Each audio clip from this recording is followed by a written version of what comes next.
ជំរាបសួរបងប្អូនប្រិយមិត្តទស្សនិកជនជាទីមេត្រីនេះគឺជាសកម្មភាពនៅខាងមុខមណ្ឌលវិទ្យាល័យហ៊ុនសែនមណ្ឌលគិរីខេត្តមណ្ឌលគិរី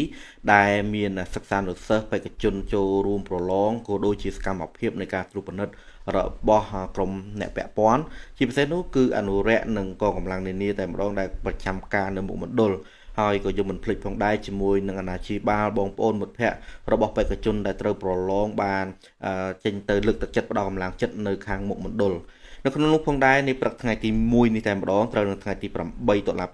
2024បើយោងតាមការចេញផ្សាយរបស់ក្រសួងអប់រំយុវជននិងកីឡាបានដឹងថាមានបេក្ខជនប្រឡងបាក់ឌុបនេះរហូតដល់ទៅ137,040 នាក់ហើយនៅក្នុងដំណើរការនៃការប្រឡងពេលព្រឹកថ្ងៃទី1នេះក៏មានបេក្ខជនមួយចំនួននឹងមានបញ្ហាសុខភាពហើយបេក្ខជនមួយចំនួនទៀតមានបញ្ហាគ្រោះថ្នាក់ជាដើមតែយ៉ាងណាក៏ដោយគណៈកម្មការក៏ដូចជាអ្នកពាក់ព័ន្ធគឺបានយកចិត្តទុកដាក់ក្នុងការសម្របសម្រួលឲ្យពួកគាត់អាចទទួលបាននូវការប្រឡងដោយបេក្ខជនដទៃទៀតដើម្បីមានភាពងាយស្រួលក្នុងការបញ្ចេញសមត្ថភាពរបស់គាត់ហើយយ៉ាងណាក៏ដោយខ្ញុំក៏សូមជូនពរដល់បងប្អូនបេក្ខជនទាំងអស់អាចទទួលបាននូវលទ្ធផលល្អស្របទៅតាមសមត្ថភាពរបស់ខ្លួនដែលខិតខំសិក្សារៀនសូត្រអស់រយៈពេលជាច្រើនឆ្នាំហើយក៏ជាមោទនភាពមួយសម្រាប់ខ្លួនឯងនិងគ្រួសារផងដែរដោយឡែកអាដាមថងសុវណ្ណវិបាលខេត្តបរោគិរីក៏បានលើកទឹកចិត្តដល់ក្មួយៗដែលជាបេក្ខជនបេក្ខនារីទាំងអស់ត្រូវខំធ្វើយ៉ាងណាឲ្យអស់លទ្ធភាពនិងចូលរួមថែទាំសុខភាពឲ្យបានល្អសម្រាប់ឲ្យបានគ្រប់គ្រាន់និងជូនពរប្រឡងជោគជ័យល្អទាំងអស់គ្នាឯអាដាមអភិបាលខេត្តក៏បានបញ្ជាក់ថាការប្រឡងឆ្នាំនេះគឺមិនខុសពីឆ្នាំមុននោះទេគឺក្រសួងអប់រំយុវជននិងកីឡាបានធ្វើការរឹតបន្តឹងដល់បេក្ខជនបេក្ខនារីទាំងអស់ដើម្បីធ្វើយ៉ាងណាឲ្យវិស័យអប់រំនៅកម្ពុជាមានគុណភាពមានន័យថាអ្នកចេះគឺជាប់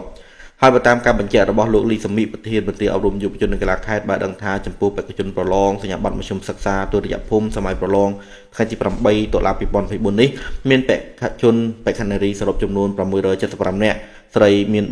366នាក់ដែលមានជនជាតិដើមភាគតិចចំនួន209នាក់ស្រី100នាក់មាន2មណ្ឌលស្មើនឹង28បន្ទប់ក្នុងនោះមណ្ឌលវិទ្យាល័យហ៊ុនសែនមណ្ឌលគិរីខាងកើតថ្នាក់វិទ្យាសាស្ត្រសង្គមមាន25បន្ទប់សិស្ស610នាក់ស្រី313នាក់និងមណ្ឌលវិទ្យាល័យហ៊ុនសែន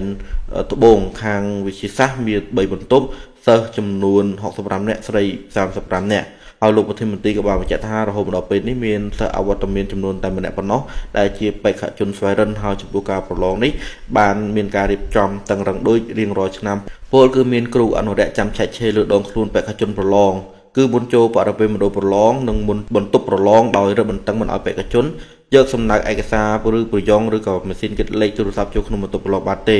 ហើយនៅបរិវេណមណ្ឌលប្រឡងមានសហភាពសហព័ន្ធយុវជនកម្ពុជាសម្ព័ន្ធសាលាសន្តិភាពខេត្តបានរៀបចំកន្លែងផ្ញើម៉ូតូដោយមិនគិតថ្លៃពីបេក្ខជនដើម្បីការពារសុវត្ថិភាពលើមធ្យោបាយថែមទាំងមានកម្លាំងនគរបាលអាវុធហត្ថក្រុមគ្រូពេទ្យក៏មានវត្តមាននៅទីនោះថែមទៀតផងដើម្បីជួយសម្រួលដល់